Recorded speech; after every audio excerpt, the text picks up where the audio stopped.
Hello, today I'm going to cook a noodle. So basically you guys just add to the water, put on the microwave. But my style is we going to add some vegetable. I got my chili, I got the shallot, I think you call green onion, and this one is eggs. Alright, let's get started.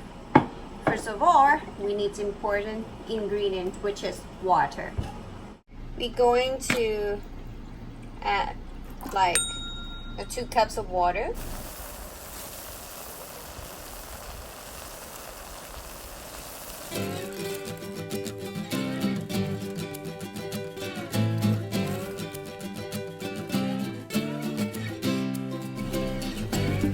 I will add 1 spoon of vinegar. Overcook. I'm going to add the vegetable in there. I love my vegetable. And some eggs. I'm going to add the seasoning. And done. Look at my noodle soup. Alright. I'm going to eat it. Bye.